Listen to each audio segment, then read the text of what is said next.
Bienvenidos a un nuevo episodio de nuestro gran podcast Modo Avión. Nosotros somos Kai y Eduardo. Y en este episodio queremos hablar sobre el tema del poder, qué es, cómo nos afecta, cómo decidimos utilizar y las ideas que tienen los autores y los filósofos sobre este concepto. Primero iniciamos con una idea básica. Por ejemplo, para Max Weber, él nos dice que el poder es la capacidad que se tiene para imponer la voluntad propia en una relación social. Por otro lado, desde la perspectiva de Hannah Arendt, el poder se basa en la participación de múltiples personas, es decir, por ejemplo, en una sociedad. Múltiples personas se ponen de acuerdo y en base a las decisiones que ellas toman el lugar del poder, es decir, que en base a sus decisiones pueden ejercer un poder entre ellos y entre las personas que están a su alrededor. Es por esto que, según Hannah Arendt, es importante que el poder no solo se concentre en una sola persona, sino que sea algo colectivo.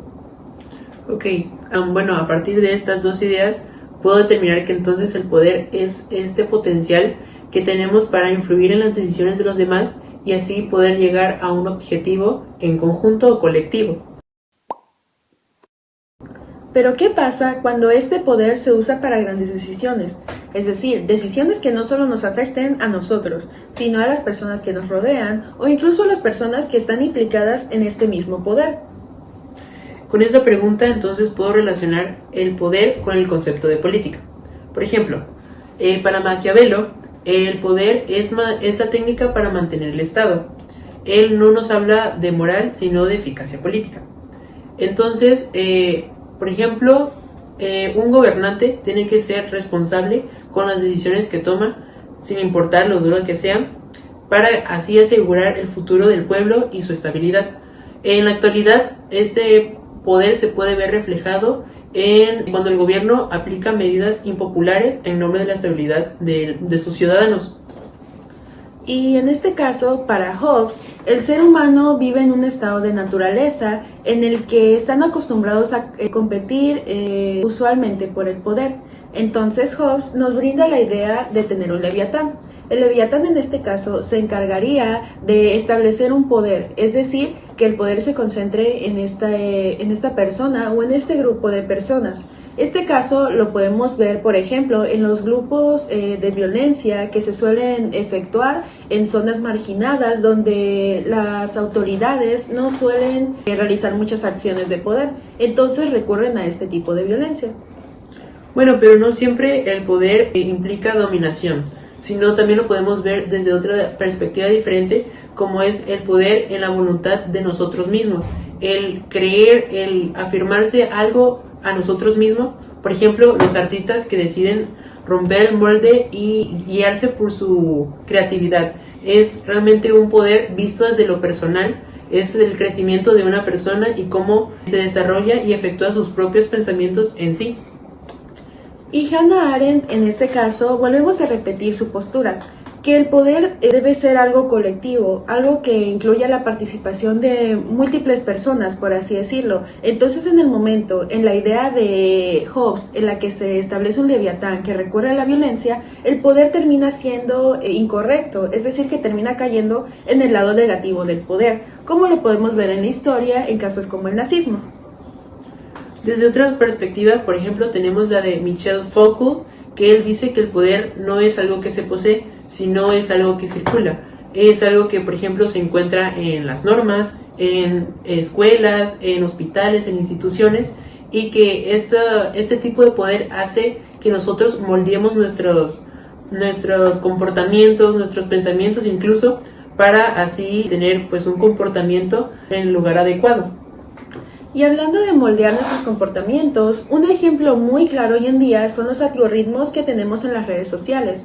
Estos algoritmos, como ya sabemos, están amoldados a las cosas que nosotros consumimos. Entonces, debido a que estos algoritmos saben prácticamente las cosas que nosotros vemos y nuestros gustos, terminan ejerciendo un tipo de poder en nosotros, ya que terminan influenciando en las decisiones que tomamos, en cómo pensamos, ya que nos enseñan diferentes formas de videos, diferentes formas de publicaciones, que terminan logrando ejercer poder en nosotros haciendo un cambio.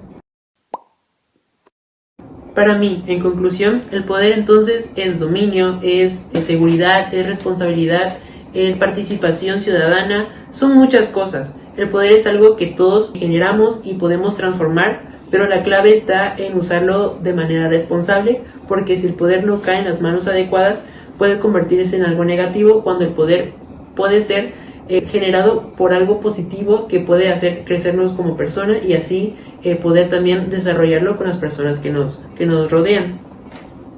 Es por esto mismo que yo llego a la conclusión, con ayuda de las perspectivas de los diferentes filósofos, que el poder se basa, más que en una sola rama, se basa en muchas, como la política, lo personal, lo económico, etc. Y que si hay un exceso de poder en una sola persona, puede generarse el abuso de poder. Entonces, en base a este abuso, se generan las consecuencias. Es por esto que el poder es una responsabilidad que debe de asumir una persona o un grupo de personas. Como decía Hannah Arendt, en mi perspectiva, creo que el poder debería de asumirse entre un grupo de ciertas personas para lograr que sea equitativo para todos. Y es por esto mismo que también nos podemos hacer la pregunta, ¿es posible vivir sin el poder? En mi caso, creo que no es posible vivir sin el poder, ya que es una parte esencial de nosotros y una parte esencial de nuestra sociedad, ya que sin el poder no podremos tener un equilibrio o un control sobre nosotros o sobre las personas, porque como ya mencionamos, el poder no es solo controlar lo que otros piensan o cómo otros actúan, sino también controlar nuestras propias acciones. Es por esto que el poder es muy importante y no considero que sea posible vivir sin él. Sin embargo, podemos adaptarlo a una forma en la que sea accesible y sea adecuada para todos y todos podamos vivir de acuerdo al poder. Bueno, y así concluimos el episodio de hoy. Espero que les haya gustado y muchas gracias por escucharnos. Nos vemos en el siguiente episodio.